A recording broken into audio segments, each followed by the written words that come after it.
Thank you, Archbishop Gomez, and thank you, Bishop Rose, for your excellent presentation. I too am in favor of this document, and I do think it is very timely. There are 3 points I would like to make in order to help guide our thinking on this critical issue. First of all, we'll all recall, or some will note, that we attempted to have this conversation 17 years ago, when then Cardinal McCarrick held a letter from Cardinal Ratzinger written to us that gave us very sound direction. The very same letter whose principles Cardinal Ladaria advises us to use in formulating our own document. I'm very much in favor of this being inclusive of all issues attacking human life and dignity, but I will point out that that letter of Cardinal Ratzinger does specifically mention abortion and euthanasia.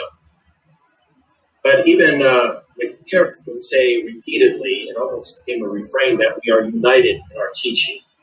The current proposed document is a teaching document. It will be theologically comprehensive, presenting the teaching of the Church.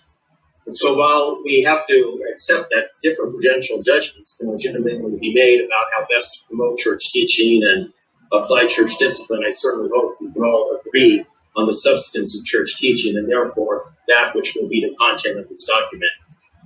Secondly, in a sense, it can be said that this is just another document. The references were made to Happy Are They, Called to the Supper. That was 15 years ago. So documents are only effective to the extent that they are implemented. The difference I see with the current proposed document, and this is precisely because it will be so theologically comprehensive, is that it can serve as a valuable resource for bishops in discerning how to address the situation in their own local churches. Bishops can use this as a guide in order to help them make decisions in that area. And if it's within the parameters of this document, they can be assured he's not acting in a way that disrupts harmony with his brother bishops. And it also justifies respect for the bishop's decision. Whatever decision that might be, we all have to respect each other in the decisions that we make. And there's a legitimacy if the bishop is following the guidance of this, or the principles of this document. Finally, I would like to suggest that at this moment, our credibility is on the line. We all know our credibility has suffered, perhaps wrongly to some extent, maybe to a large extent. That certainly is the perception and therefore the reality we're dealing with. The eyes of the whole country are on us right now.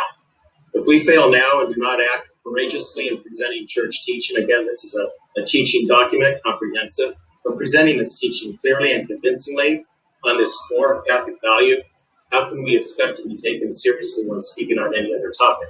Who knows how long it will be before that happens again. So some may be feeling hesitant to approve the writing of this document.